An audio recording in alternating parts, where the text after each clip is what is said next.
আমি এখানে ভিক্ষা করতে আসি নাই, আমি এখানে টাকা তুলতে আসছি। তোর মতো ফকিনি রাখবে এই ব্যাংকে টাকা? তুই জানোস এই ব্যাংকে টাকা রাখতে হলে মিনিমাম 1 কোটি টাকার মতো টাকা রাখতে হয়। নোংরা ময়লা ছেঁড়া জামা কাপড় পরে থাকা সেই ছেলে প্রিমিস এখন 500 কোটি টাকার মালিক। কলেজে যে ছেলেটাকে সবাই গরিব ফকিন্নি বলে অপমান করত, সেই ছেলের আসল পরিচয় জানলে কি হবে কলেজের ছেলে মেয়েদের? চৌধুরী পরিবারের ছোট ছেলে প্রিমিস তাদের পরিবারের গরিবী পরীক্ষায় পাশ করে এখন তার অ্যাকাউন্টে 500 কোটি টাকা পায়। আর সেই টাকাগুলো জমা ছিল ঢাকা শহরের একটি নামি দামি ব্যাংকে, যেখানে শুধু বড় লোকেরাই টাকা জমা রাখতে পারত। প্রিমিস যখন তার টাকা তুলতে ওই ব্যাংকে ঢুকতে যাবে, ঠিক সেই সময় একটা মেয়ের সাথে ধাক্কা খায়। আর ঠিক তখনই সরি ম্যাম, আমি আসলে দেখি নাই। কি রে, তুই কানা নাকি? চোখে দেখোস না?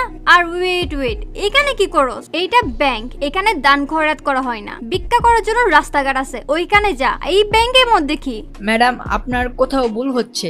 আমি এখানে ভিক্ষা করতে আসি নাই, আমি এখানে টাকা তুলতে আসছি। তোর মতো ফকিনি রাখবে এই ব্যাংকে টাকা? তুই জানোস এই ব্যাংকে টাকা রাখতে হলে মিনিমাম 1 কোটি টাকার মতো টাকা রাখতে হয়, আর না হলে এই ব্যাংকে টাকা রাখতে পারে না। আরে আমি তোর মতো ফকিনির সাথে কেন কথা বলছি? সিকিউরিটি। মেয়েটি সিকিউরিটি বলে চিল্লাতে থাকে। আর ঠিক তখনই ওইখানে হাজির হয় ব্যাংকের ম্যানেজার ইয়াসমিন।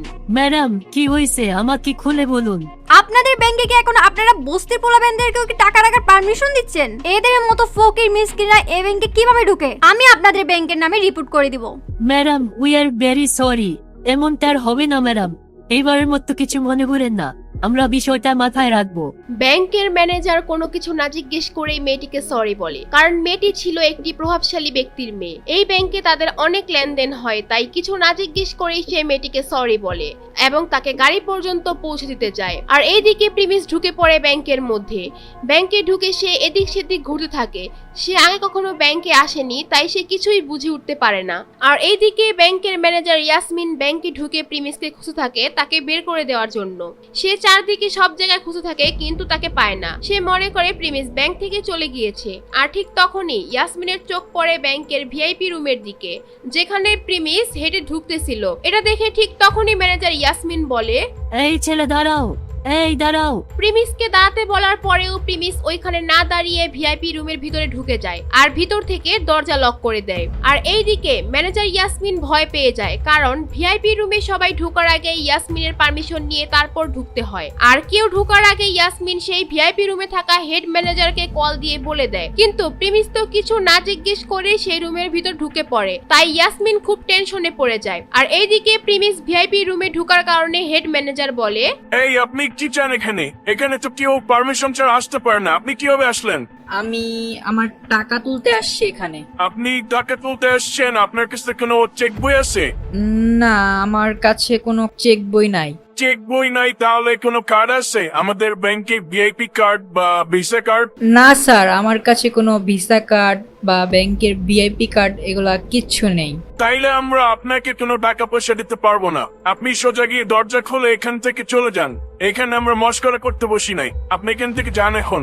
না, আমি আমার টাকা না নিয়ে আমি এখান থেকে যাব না। আরে একবার বললাম না, কার্ড আর চেক বই ছাড়া টাকা উঠানো যাবে না। আর আপনার অ্যাকাউন্টে টাকা থাকি তো আপনি টাকা উঠাইবেন। আমার অ্যাকাউন্টে টাকা আছে বলেই তো আমি এখানে আসছি।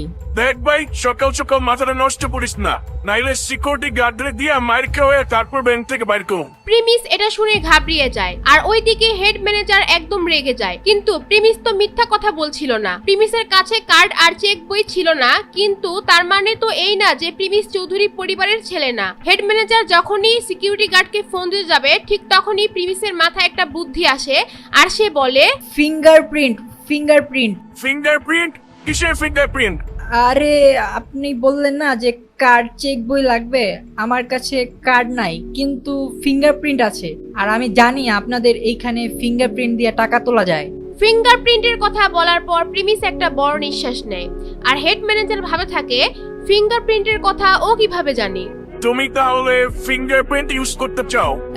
হ্যাঁ হ্যাঁ, আমি ফিঙ্গারপ্রিন্ট ব্যবহার করতে চাই। হেড ম্যানেজার এটা শোনার পর আরো কনফিউজড হয়ে যায় আর ভাবে ওকে একটা চান্স দেওয়া যায়। আর তারপর ম্যানেজার ফিঙ্গারপ্রিন্টের মেশিন টেবিলের উপর রেখে বলে, এই ছেলে, এখানে ফিঙ্গারপ্রিন্টের মেশিন রাখা আছে, চুপচাপ তুমি মেশিনের মধ্যে তোমার হাতের আঙুলটা বসাও। তারপর প্রিমিস তার হাতের আঙুল ওই মেশিনের মধ্যে চাপ দিয়ে ধরে রাখে। কিছুক্ষণ পর মেশিনে দেখা যায় তার ফিঙ্গারপ্রিন্ট ম্যাচ করছে না।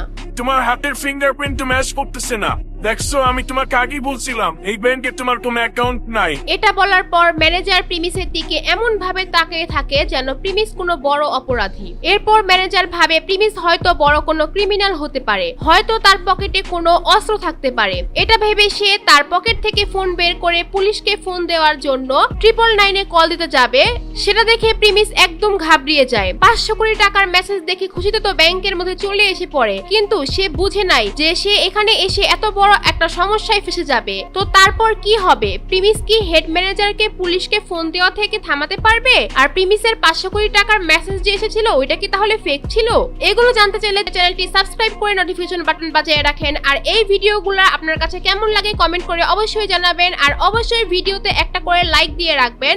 আর এরকম ইন্টারেস্টিং ভিডিওগুলো দেখতে চাইলে এখানে 2টা ভিডিও দেওয়া আছে, সেগুলো দেখে আসতে পারেন।